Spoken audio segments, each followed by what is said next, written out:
Sukkot is called Zman Simchasenu. And what we really want to do is get a little definition. What is the simcha? What is it that we're celebrating? There's a saying. They're saying "Ein simcha ki hatoras hasfeikas." I don't know if you ever heard that expression. It's not a chazal. It's a mimer, what's called mimer hachacham. It's a saying from one of the chachamim from about 200 years ago. Ein simcha ki hatoras hasfeikas. It means that there's no simcha, there's no joy in life like getting out of a state of suffix. And you know, there are different opinions exactly what that's referring to, but a common example would be that person whoever has, you know, if you've ever taken a test and you're waiting for the results and you don't know how you did, it could be a test in school. It could be a medical test, which is even worse, and you're waiting for the results. And while a person's waiting for the results, they toss and they turn. You're waiting for the results, you can't sleep. Maybe I did get that one right, maybe I didn't get that one right. After you take a test, you hear people speaking about the test out in the hallway. You get all nervous because they're talking about I think I wrote that, I don't know if I wrote that, I should have written that, maybe he's right, maybe he's wrong. And when a person is in a state of suffix, then a person is rattled. When a person is out of a state of suffix, then a person is more in a state of, at least I know what I have to deal with. If the results were good, great. If the results were not good, so I'll deal with it. But at least I don't have that gnawing doubt. That's ein simcha ki hatoras hasfeikas. Sometimes in life a person's got a suffix. A person doesn't know what are the results, what's really going on. So one of the ideas in Sukkot, the Sukkot is called the Chag HaBitochon. Sukkot is this Chag where we demonstrate our full trust in HaKadosh Baruch Hu, that we go out of the house, we go into a sukkah, which is a flimsy structure, depending on what your financial standing is. Sometimes it's not flimsy at all. Sometimes if you're on a penthouse of a hotel and all you do is slide open the roof, so the structure itself isn't that flimsy. But the sukkah itself is a schach.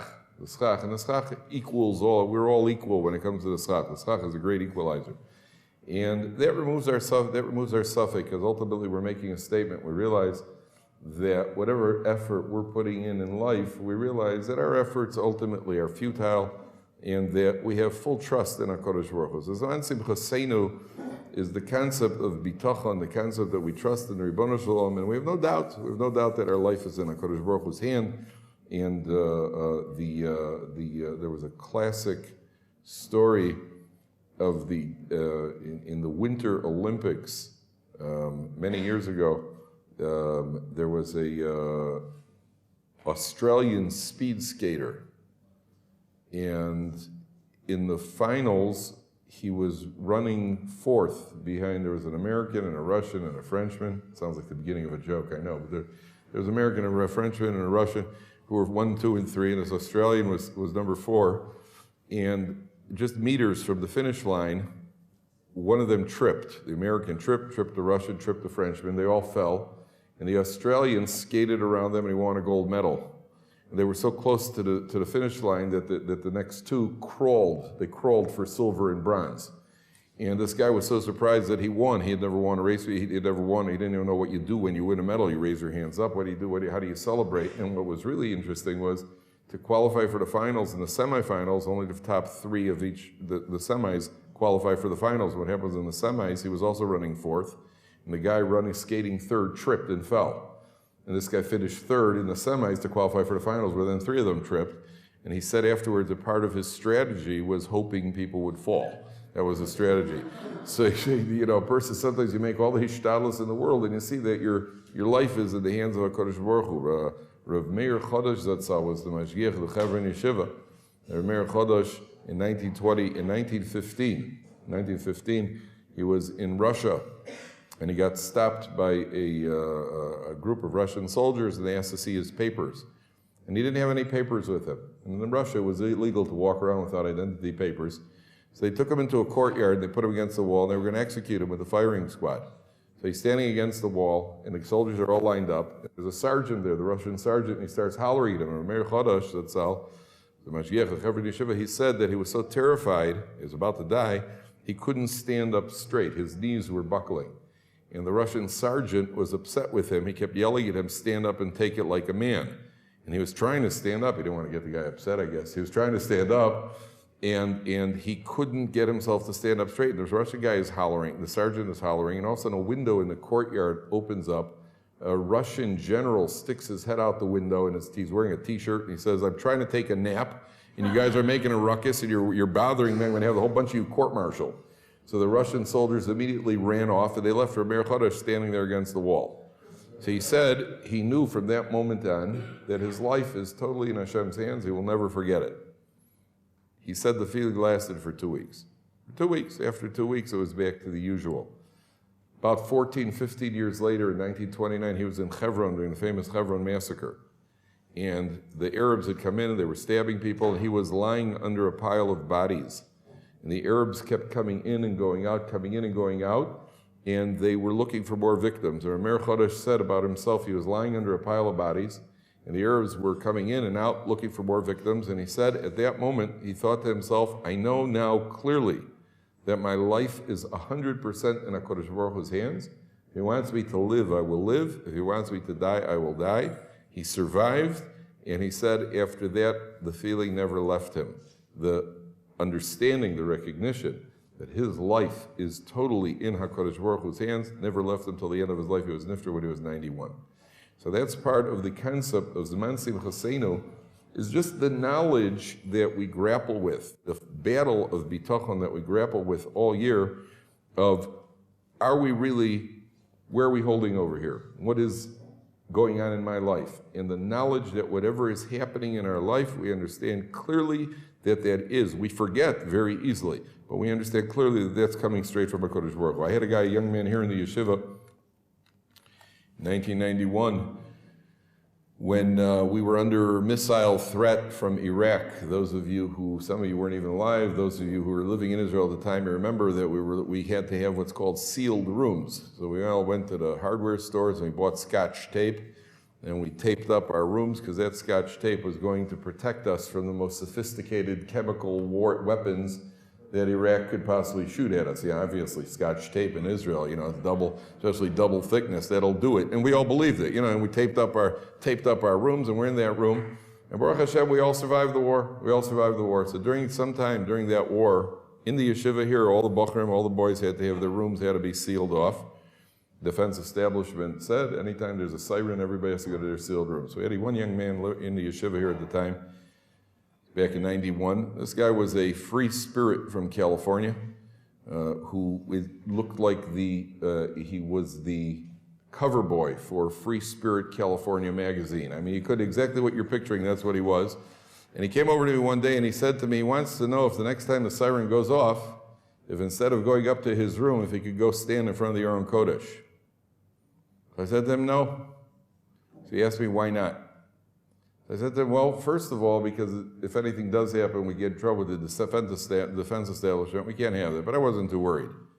I told him, more importantly, is because if you stand by the Aron Kodesh and nothing happens to you in front of the Aron Kodesh, then you'll be convinced that HaKadosh Baruch Hu is watching over you.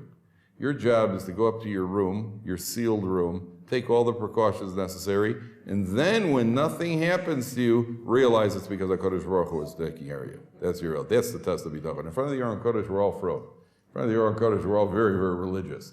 The trick is to go up to your room, and in your sealed room, you realize that what's happening to you up in that sealed room is strong as no matter what we have up there. We had all the equipment. We had tape and a radio and all the, to hear the instructions. But at the end of the day, that's what the bitachon is. So that's the first level of Zman Simchasenu.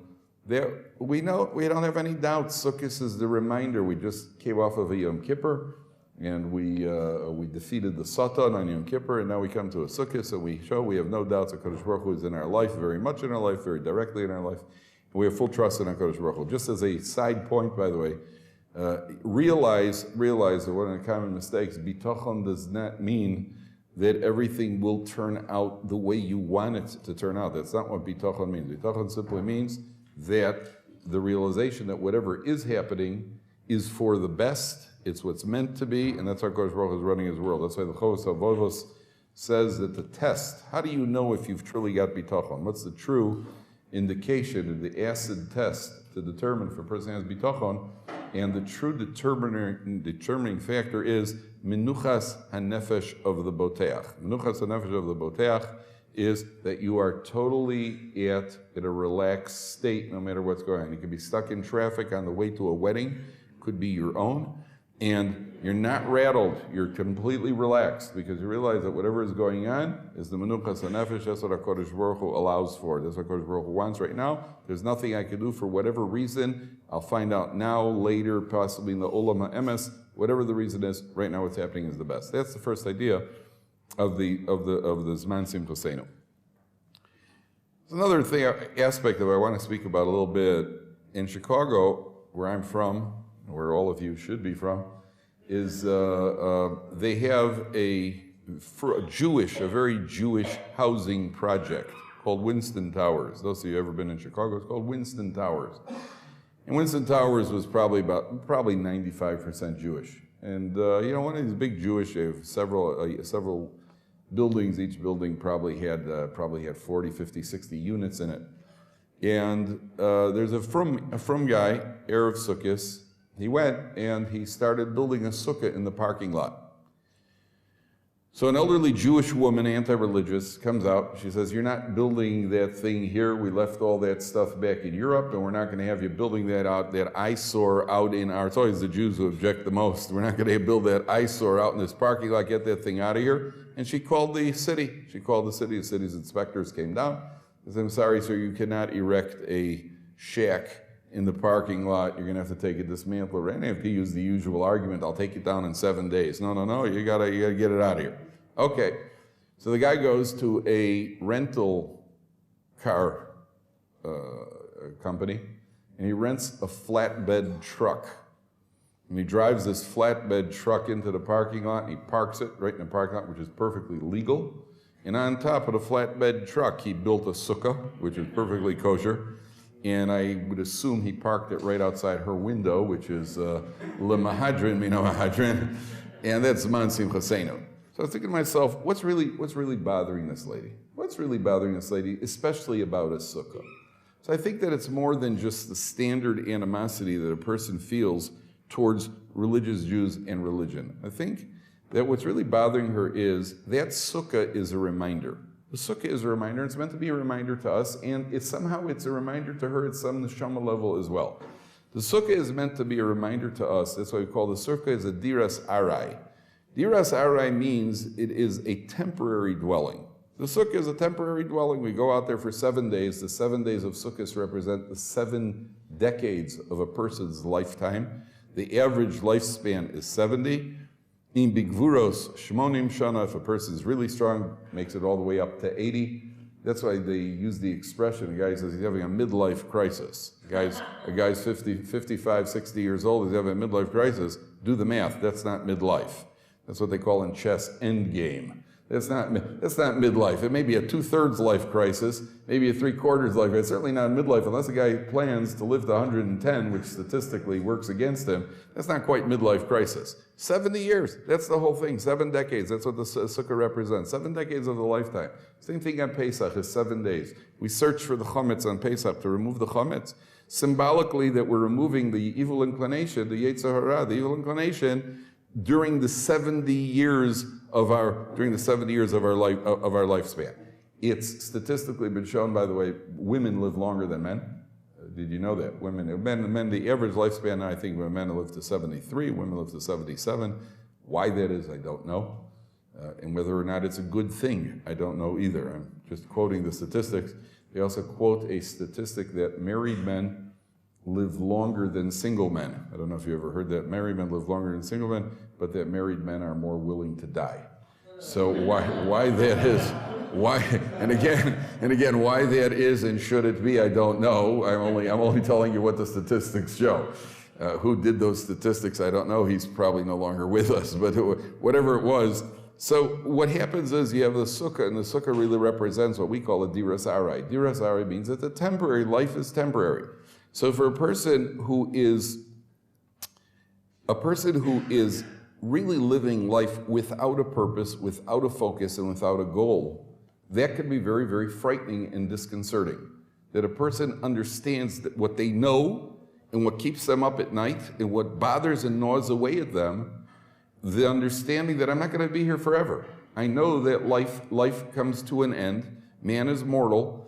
And to have a reminder like that sitting right in your parking lot, that's that could be very unnerving. For the Torah Jew, it's the opposite. For a Torah Jew, we don't see death as anything that should cause us any sort of sadness. We understand that the concept of life and death is a reminder to us that we should take action while we're here to accomplish something with our life. That's what life is really about. That's what we understand. That's the perspective that we have on death. That we understand that a man does not live forever, and that becomes the motivation for us to accomplish, to take action, and to do something concrete, substantial, and meaningful with our lives. And when a person lives a life in a meaningful way, in a substantial way, the person is living a life of fulfillment in spite of the specter of death lurking somewhere in the distance. So, Moshel leMohada Redoma. What is this comparable to? Imagine one of the Bali Musar, is not my idea, one of the Bali Musar says this. Imagine a woman goes into a clothing shop. Goes into they got these massive clothing shops. Now, a woman in a clothing shop, it could take a while. She's going to go shop and find one outfit in a clothing shop, and it could take a while. And she's looking around, she can't decide. It's one of 17 different items that she wants, and she can't decide. She's going back and forth. They can imagine what state she's in a state of Suffolk right now. What do I do? She's rattled. What am I going to do? All of a sudden, the shopkeeper, the owner of the store, comes over to her, and he sets a timer right next to her. Says, "Lady, I'm closing the store in 15 minutes. You've got 15 minutes to pick out an item." And he sets a timer right next to her. And he smiles and he says to her, "Zman simchasenu." Right? Because that's the true Suffolk. You know what's going to happen to her? Now she's going to make a decision. Now she's going to go and she's going to finally make that decision because she understands I've got a limited amount of time. That's the perspective we have. The sukkah is a diras arai. And it's a zman simchasenu. That's the reminder that because we have a time limit, now get busy. And when we get busy, that's what gives us a sense of fulfillment, a sense of accomplishment, and a sense of simcha in life. The story I like to tell happened to me many years ago. I've told it if you've been in the yeshiva for any great length of time, like about a week, you've probably heard me tell this story. But when I first got married, my wife and I were driving from Chicago. We had to go from Chicago to Columbus, Ohio. Now, if you know a map of the United States, it's approximately Chicago's over here, Columbus is over here. It's basically one highway, about a 7-hour drive. If yeshiva guys are driving, it's about a 3-hour drive. But I was driving, which would have been a 3-hour drive, except my wife was in the car, so it became a 7-hour drive. So I had to go from Chicago to Columbus. And we start driving. Now, to get out of Chicago, you got to hit this, there's like a 16-lane interchange. And my dad gave me directions how to get out and hit the right highway. You got to catch the third lane on the right and quickly get into the fifth one from the left and then make a turn. One of those jobs. So my dad's explaining it to me. It took about 10 minutes to explain it to me. And I'm looking at it basically like you look when you're learning with your chavrusa. And afterwards he said, "You got it?" I said, "Yeah." We both knew I didn't. But I wasn't going to make him repeat the whole thing. Okay, we were young. We get into the car. We start driving. And as we leave Chicago, I had that sinking feeling. I don't think that I'm where I'm supposed to be, but big deal. So we started driving. It was late at night. My wife and I are driving, and at a certain point, we see a sign that says Detroit 235 miles. Now, if you know a map of the United States, Chicago is here and Columbus is here. Detroit is over here. So seeing anything resembling Detroit anywhere in the vicinity was not a good sign. So I realized we're going in the wrong direction. So I got off the highway, it's about midnight, and I pulled into a truck stop. And it's midnight at a truck stop, and I walk in, and there's a lady behind the counter. You could imagine a lady working in a truck stop at midnight. So I said to her, "Excuse me, can you tell me how to get to Columbus?" She goes, "Well, 1 second." She calls to the back, "Roy." So Roy comes walking up front. Roy's a truck driver, mutton chop, sideburns, a beer in one hand, a beer in the third one in his mouth with a Marlboro. It looks like he also stepped right out of Trucker's Magazine. And Roy comes over and she says, can you tell this guy how to get to Columbus? So Roy says to me, he looks at me and he says, well, where are you coming from? So I said, I'm coming from Chicago. So he looks, he goes, Chicago? Chicago? Boy, are you messed up, right? And then Roy called all the other truck drivers. Roy, they're all named Roy. He calls all the truck drivers come piling in. And this guy's coming from Chicago, wants to go to Columbus. And I was sitting there not enjoying the humor under the circumstances. And he gave us directions. But I learned an important Musar lesson, which was that in life, if you don't know where you're going, you don't have a goal, you don't know how to get there, you're going to end up messed up. And therefore, the Zman Simchaseinu is, this is Arai. This is going to end one day, fellas.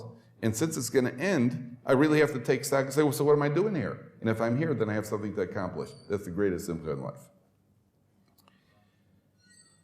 The Gemara in Sukkot says that in the future, Gemara in Daf Nun Beis and Sukkot Daf Nun Beis Amud Aleph, Gemara says that in the future, HaKadosh Baruch Hu is going to shecht the Yetzer Hara.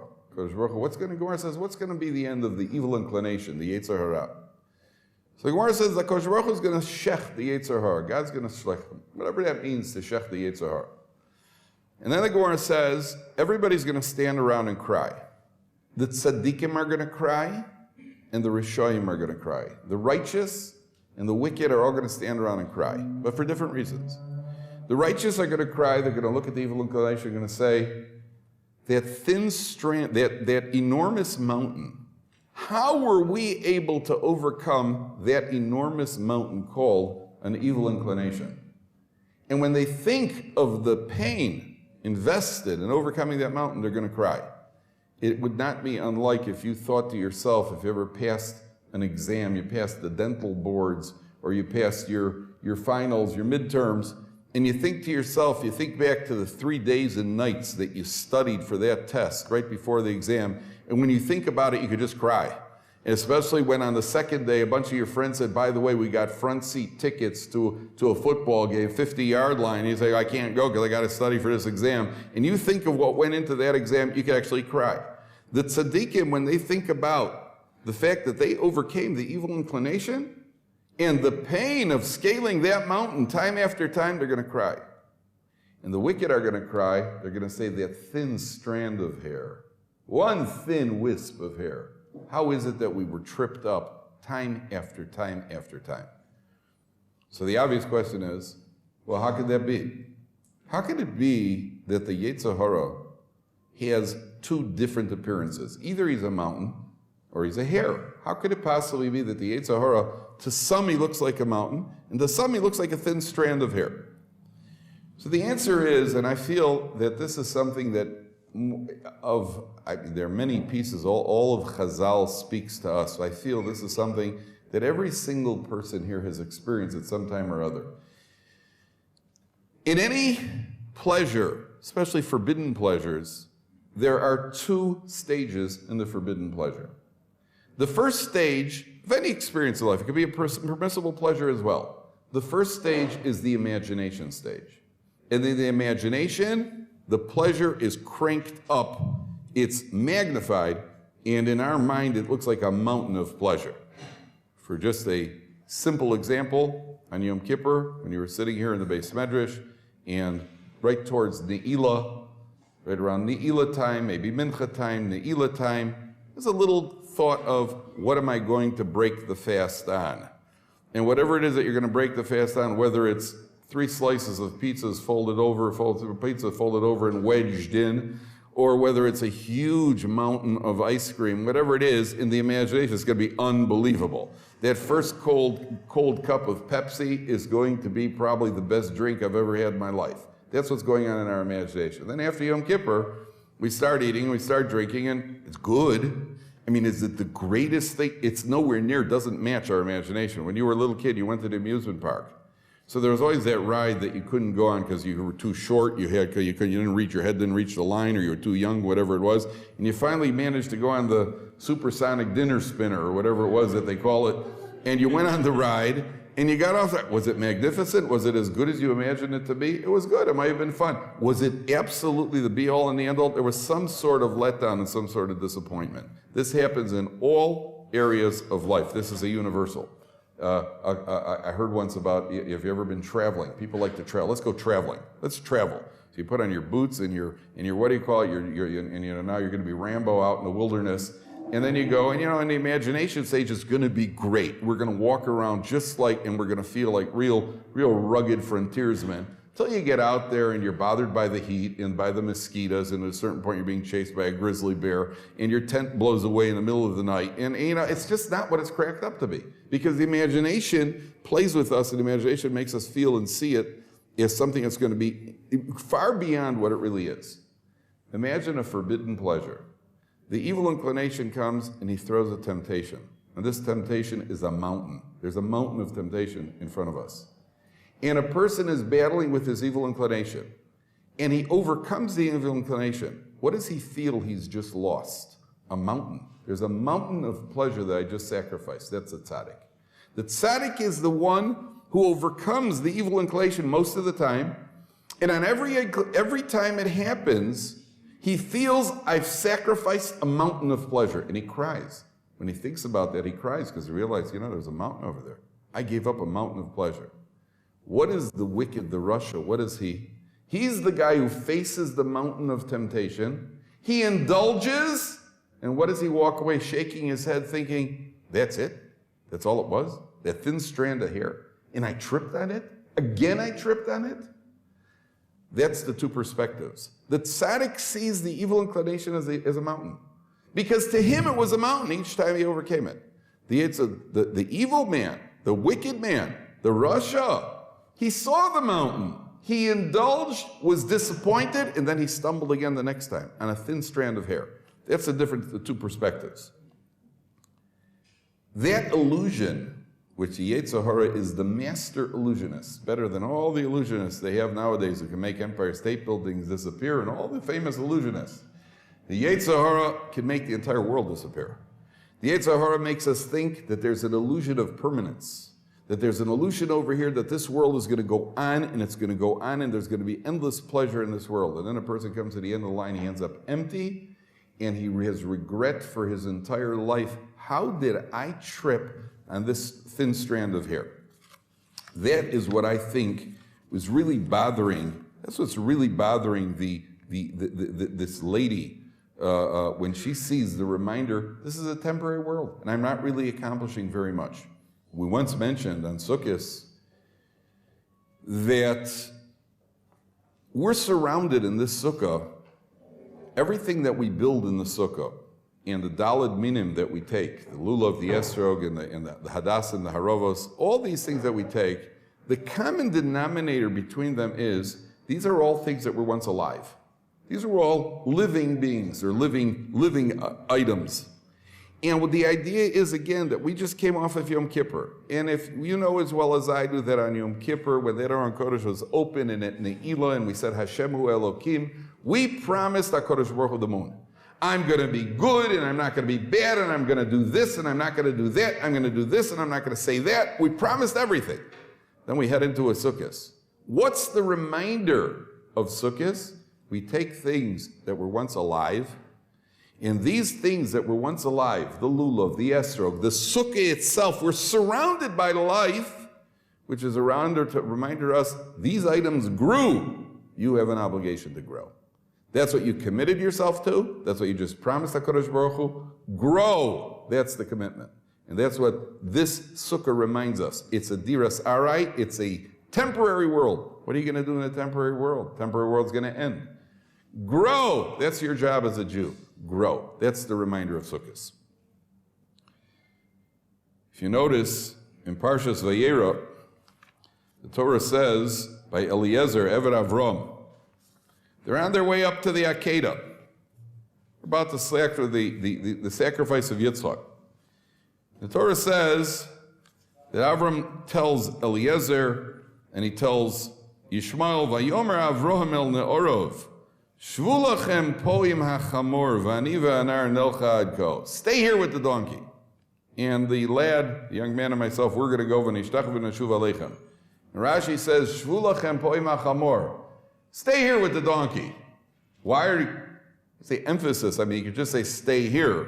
somehow Avram Avinu is connecting them up very, very closely to the donkey. Am hadoma l'chamor. You're a nation that's similar to the chamor. Different opinions. Was he talking about Eliezer or was he talking about Yishmael?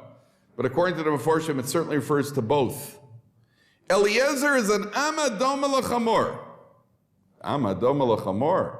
A chamor is a donkey, comes closely linked to the Hebrew word chomer, which is materialism. What do we find by Eliezer? 3 years later, by Eliezer, he's Damesek Eliezer. Dole umashke mitoras rabosa. He takes from Avram Avinu's Torah, and he is the main Talmud. He's the student teacher of Avram Avinu, teaching, spreading Avram Avinu's Torah within 3 years. I mean, 3 years ago he was an Amadom L'Chamor. Now he's the assistant Rosh Yeshiva of Avram Avinu's Yeshiva. What happened to Eliezer? The answer is Eliezer took the Musar. Avram Avinu said, "You're an Amadom L'Chamor." Eliezer said, "Well, I got to be a Chamor. I don't want to stay a Chamor, and that's how I'm going to live my life, be a Chamor." And in 3 years, he turns himself into Avram Avinu's right-hand man in his Torah that he spread. That's what a person is capable of. A person who learns Torah is capable of incredible growth, but he's got to be willing to try. He's got to be willing to make the effort. We had a Rebbe here in the yeshiva. I'll tell you his name, Rabbi Karlbach. Rabbi Karlbach, his brother, is one of the Rosh Yeshivas of Mir. Rabbi Karlbach was a Rebbe here in the yeshiva. Massive Talmud Chacham. He's written commentary on Rabbi Akiva Eger. He's put out Sforim on Rabbi Akiva Eger. So Rav Karlbach was once, I was sitting in a beis medrash once, not here, a different beis medrash. Rav Karlbach was there and he was talking to somebody. And while he was talking to him, I took his notebook. He had a loose leaf notebook with his Gemara notes in it. I started leafing through his notebook. And I'm turning the pages of the notebook, looking at what he's got written there. On the last page of the notebook, I notice he's got a picture. He's got a photograph. There's a picture of a giant, you know those California redwoods, the sequoia trees in California? I don't know, they grow about 300 feet high, and they're massive. They even they're so wide that they make a tunnel through them for cars. Massive, massive trees. And I took a look at his notebook, and I'm looking through, and I see this picture. It looks like a picture. The picture was taken from an angle. Somebody was lying, obviously, on the ground, taking a picture of the tree upwards, as opposed to a frontal view. From the ground up. So you're looking up at this massive tree. So I said to him, "What's this, and why is it in your notebook?" So he smiled at me and he said, "It's just a reminder. I have to grow. I have to always grow." Right there in his notebook, a man who wrote on Rabbi Akiva Eger, you have to always grow. There was one of the things that we've done, other groups have done as well. We've taken boys from the yeshiva here on a visit to Mir, to the Mir yeshiva, to the Panovich yeshiva. Often people who've never had, in the world at large, when they hear the word yeshiva, so many of them are picturing what we think of when we hear the word, when you think of some sort of convent, or what's it called, where the priests hang out, I forgot what's it called? A monastery. What do you think of a monastery? You hear the word monastery, what do you picture? Picture kind of a dark, damp, hallway, with candles melting and burning off on the side of the walls, and guys with black hoods walking around like that, with quiet like a library. Say yeshiva to your average person out there, that's what they're picturing. What's a yeshiva? Yeshiva's a morbid place, people dressed in black, quiet, candles on the wall, that's what they're picturing. Guy walks into a yeshiva, and he's hit in the face with a burst of energy. They're left speechless. We took guys once, we've taken them to the Mir Yeshiva. I once took in a group of guys, I brought them up to the upstairs beis medrash where only 350 people were learning. And the guys are standing there with their jaw dropped over. The guys are looking like this. I said, "Okay, now let's go see the real beis medrash." You take them into the main Mir beis medrash, 600, 700, 800 people are learning over there. So we taking guys into Panovich as well. You walk into the Panovich, you're thinking Panovich, Bnei Brak, Yeshiva, Frum, it's going to be quiet. You open up the door of Panovich, and the energy that pours out from 600, 800 people learning Torah. So a group of Israeli soldiers, completely secular, they were taken into the Panovich Yeshiva once, also by an outreach organization. And the soldiers come in, and they're looking around the room, and they're just, speechless. So one of the soldiers sees a little old man sitting in the corner. So he walks over to him, he says, "Excuse me, sir, could I ask you a question? How long have you been here?" He says, "Oh, about 40 years. He says, do you feel you're making progress? He says, Baruch Hashem, a little bit progress every day. We grow a little bit every day. Turned out this little man was Rav Shach Zatzal, the Manig of Klal Yisrael. He picked the winner. He's got a good eye, the soldier. He happened to pick Rav Shach, but that was Rav Shach's attitude. Rav Shach's attitude was, I have to grow. What was I put here for? There's a Rosh Yeshiva here in Eretz Yisrael, one of the biggest Talmidei Chachamim in Eretz Yisrael. Every time his yeshiva learns a new Masechta, he starts writing notes on the new Masechta. He doesn't look at his old notes. He prepares all his shiurim from scratch. And then he looks, after he's written his chidushim, his new ideas in his novelette, that he takes a look at, and then he compares them to his old notes. And if he feels that the new ideas and concepts are not superior to what he had before that, he bursts out crying because he feels, I'm stagnating, I'm not growing. That's the reminder of Sukkot. The reminder of Sukkot is grow. That's what we were put here for. So a person is in a world of illusion. A person is in a world, those of you who have ever been away from home, and you're on your way, you've been away from home for 3 months, 4 months, 6 months, and you can't wait to get home. And you're on the plane, and the pilot announces, fasten your seatbelts, you're going to land soon. There's a little thump, thump, thump. Soon you're going to see your family, and we're all going to be together, and we're going to be so happy, and it's going to be wonderful. Then you get off the plane, and you're with your family, and after about 10 minutes of your parents being on, your mother told your father, be on your best behavior, father told your mother, don't know Jim, they're all on their best behavior. After about 10 minutes, the old people come, the old personality comes out, he's making the same jokes, and after about 10, 15 minutes, you're ready to turn around, go back to the airport and fly right back where you came from. Because the imagination tells you this is going to be unbelievable. This entire world is that same world of imagination. And Sukkot is the reminder that there's a permanence, the permanence for growth. That's what we're here for. But the rest of it is all temporary, and that's Zman Simchosenu. I had a woman once told me, it's an unbelievable story, a woman told me that she was already getting a little older. She was in her mid-60s, which doesn't sound as old as it used to, by the way. And this woman said that she's had about enough of making Shabbos. She always had guests and a friend of a friend, and she had enough of making all these Shabbosim for people. She had enough. And she was going to pass the torch to the next generation. And she's going to have a nice, quiet, relaxing Shabbos, just her and her husband. The kids are out of the house. Okay. Thursday night, she's sitting and reading a newspaper. First time on a Thursday night in years that she's sitting and relaxing instead of cooking kugels and meat and chicken. All of a sudden the phone rings. Got that ominous ring. Sometimes the phone rings and you just know what it's going to be. Picks up the phone. It was one of the Rebbeim from this yeshiva calling her, said to her, she was a woman living in Telstone, which is just outside Yerushalayim. He said, we have a Shabbaton this Shabbos. We'd like to bring some boys. Could you have a couple of boys for Shabbos? He said, the more the advanced level, boys in the yeshiva, the boys are already Shomer Shabbos, already from, some are in the Beis Medrash. Could you have these boys? And she said, all right, I'll have 2 boys. I'll start my quiet Shabbosim next week. Woman told me the story. Erev Shabbos, about 3 o'clock, the rabbi knocks on the door in Telstone. 2 Bachrim come walking in. Both are wearing black hats, jackets. And one of the Bachrim walks into her house, and he takes a look around. He goes, this is the house, this is the house. So the rabbi said, well, what's what? He said, this is the house, this is the house. He was so excited, he couldn't hear this. This is the house, this is the house, this is the house. They said, well, what is it? What is it, Chaim? What is it? He says, listen, I came to Israel 3 years ago, and I was completely fry. Fry as an egg, as the expression goes. And I was here, and I was completely secular, and we went on this Shabbaton to some small town outside Yerushalayim, and I was at a Shabbos table. It was a great Shabbos. It was one of the reasons I decided to stay in yeshiva, and I never knew the name of the town. I never knew the name of the people. I never knew where the house was. This is the house where it all started. This is the house. This is the house. God was so good. The woman told me she dropped her plans to cancel Shabbosim. She said, and she realized, you know what? There's still progress in life. I'm still contributing. I have something to give. I'm growing. That's her personal growth. Person never gets to a point where they could say, no more growth. I know another man who never learned in yeshiva. Never learned in yeshiva. And he was what they call orthodox. Never learned in yeshiva. He was an accountant by trade.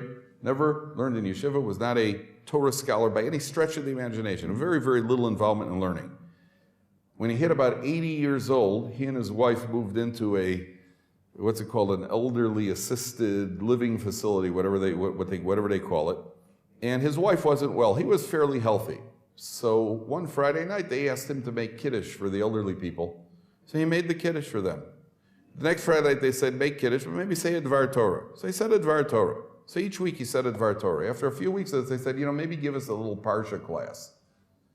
So every week for about 15 or 20 minutes, he gave them a Parsha class.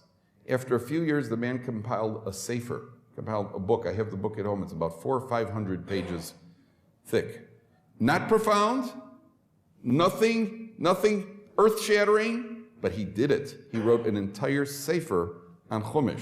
I have a friend who was also an alumni of Or Sameach, who was very frum, very influential in the frum community, and he has the book also. And I said to him, did you see Mr. Plony's book? He says, yes, I have it on my shelf. It's my best Musar sefer. And I don't even have to open it. All I have to do is look at it. That's my Musar reminder that a person is never too late for a person to grow and for a person to accomplish. There's a Gemara that says like this. The Gemara says that Rabbi Chanina ben Dosa was very poor. Chanina ben Dosa was extremely poor. And he and his wife said to him, how long are we going to go on and suffer from this poverty? So Rabbi Chanina ben Dosa, the Gemara says, he davened, and he was given a golden leg of a table, came down from heaven. A golden leg of a table. You take a golden leg of a table, and legs of tables could be used for different things. I was once, when I first came to Israel, I saw a little frum kid on a Shabbos afternoon who was walking around. A little frum kid in my neighborhood. I just got into Israel. I just moved. I was here about 2-3 years. This little frum kid, he's about 9 years old. He's running around with the leg of a chair. Broken leg of a chair on Shabbos afternoon. I said to him, I was on my way to Mincha or something. I said, what are you doing with that thing? He said, we're playing. I said, what are you playing? He said, police and protesters. Right? And I think in that game, I think the protesters are the good guys. They're the ones with the leg of the chair. So Rabbi Chanina ben Dosa gets his golden leg of a chair, a golden leg of a table, which you could, sell, make money for. That night, his wife had a dream and saw that their table in the world to come is going to be missing a leg. Their table in the world to come will be missing a leg. There are meforshim that say 3 legs represent Avram, Yitzchak, and Yaakov, Torah, Avodah, Gemilus, Chasodim, whatever it means. But she was shown that vision, and she said to her husband, never mind, I don't want it. Give it back. So he handed up the chair, the leg, or he threw it up, and in heaven they took it back. The Gemara says that was a bigger miracle, because in heaven they give, they don't take back. And here, Rabbi Chanina ben Dosa, they gave him back the golden leg of the chair, and they took it right back. What's the Gemara telling us? What's the Gemara telling us? You have a leg, here's a leg, but it'll be missing for the world to come. What does that mean? So unfortunately, to say that the Gemara is really addressing a very common ailment that we suffer from. Often you have people who feel, if life circumstances were a little bit different, I'd be able to study more Torah. If I had a little bit more money, if I had a better chavrusa, if I had a couch in the base medrash, all sorts of things that people feel, if life circumstances were a little bit different, then I'd be able to learn Torah. But right now I can't learn Torah. The Gemara is showing us, Rabbi Chanina ben Dosa, who is as poor as could be, the Gemara says he subsisted on carobs from Erev Shabbos, kav charuvim, Erev Shabbos, Erev Shabbos. You don't need more. What's the proof? Because you don't have more. If you had more, if you needed more, you would have gotten it. If you don't have it, then you obviously don't need it. I can't learn right now. The Rambam says everybody's mechuyev to learn. Whether you're rich, whether you're poor, whether you're a Bal Yisurim, a person suffering physically, you still have to learn Torah. It has nothing. Should we change our life circumstances? Certainly we could make hishtadlus, and it certainly doesn't hurt to daven for a little bit of parnasa, to have a rich uncle who leaves a little bit of parnasa. All those things, that's all reasonable hishtadlus. But it's not a prerequisite to Torah. It's not a prerequisite in a temporary world. It's all temporary anyway. It's difficult. Tov echad b'tzar mimei shelo b'tzar. One thing learned when it's difficult is worth 100 things learned when things are easy. That's what the Gemara is teaching us. The Gemara is teaching us, you know what? Okay, so who said it has to be easy? Who said it has to be easy? That's the rule. Should you try? If you have an option between two chairs in the base, one is comfortable, one you don't have to sit on the uncomfortable chair. But you can't say, well, it's a prerequisite. If I don't have a comfortable chair, I can't be in the Beis Medrash. That's what the Gemara is teaching. This is your circumstance. That's what the circumstances are meant to be. Use those circumstances and grow within those circumstances. I think that everybody here, especially in this Beis Medrash, of all the Beis Medrashes you'll find, I think that everybody here in this Beis Medrash has made or is making more of a sacrifice than most of the Beis Medrashes you'll find anywhere in Yerushalayim. People ask, where's Or Sameach? Or Sameach is just 7 minutes from Mir. No. You got it wrong. Mir is 7 minutes from Or Sameach. Or Sameach is where the people are really sacrificing. This is people who are fighting personal battles with parents, with well-meaning but uninformed or misinformed relatives, struggling financially, struggling to cut their teeth on a piece of Gemara where you've had no experience and you have to watch some 9-year-old frum kid who teaches you. It's not so easy. You go to somebody's house for Shabbos and he's got 7 kids, each one younger than the next one, and each one of them knows the Parsha by heart, knows Chumash by heart, and their father's testing them on a Parsha. You got to sit there and look at that and think to yourself, oh my goodness, what hope is there for me? Look at these little kids, they're born in Aramaic. What hope? I don't even know which way to go. Gemara daf. Basically, I still have trouble figuring out what daf I'm on. Don't worry about it. Don't worry about it, because that's your growth, and that's all you have to do. It's all Kodesh Baruch Hu wants from you. I heard about a little girl. This we conclude. Little girl who had some sort of emotional problems, and in America, it's very common. They do what's called a sukkah hop. I don't know if you know that, where the kids get together in the neighborhood, they go hopping from one sukkah to another. And they walk before you go from one sukkah to another. And a bunch of little girls got together, they started going from one sukkah, they went to one sukkah, they get a treat, and you get something else, and you go to the next sukkah. Then they walked in, there was one big Rav, and they walked into the sukkah, and they found, uncharacteristically, the sukkah was not decorated. There were no decorations in the sukkah. The sukkah was just 4 walls with a schach. And one of the little girls turns to him and she says to him, this little girl, with all the little girls, she said to him, it's a beautiful sukkah, but where are the decorations? And he looks at this girl, he says, the people in my sukkah are the decorations, especially you. And the young lady who told me the story said from that day on, the girl's emotional state improved. Somebody told her that she decorates the sukkah. I think, gentlemen, one of the things that you have to do is take a good look in the mirror.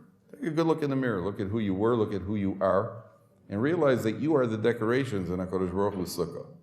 Don't look around at everything else you've been to, all the tishes and all the frum people who are dancing in the tishes, and you're thinking, my goodness, look at them and look how fortunate they are. They're the ones that should be looking at you and think how fortunate you are. You're the sukkah decorations. And if you appreciate what a sukkah is, and that a sukkah represents growth, which is something every one of you has embarked on, a commitment to growth, then you realize you are the Zman Simchaseinu. You are the definition of Zman Simchaseinu. Because Zman Simchaseinu means that we're committed to an understanding that in an Arai world, we are going to do the right thing, we're going to take on the responsibility, and we're going to spend our life growing. All right.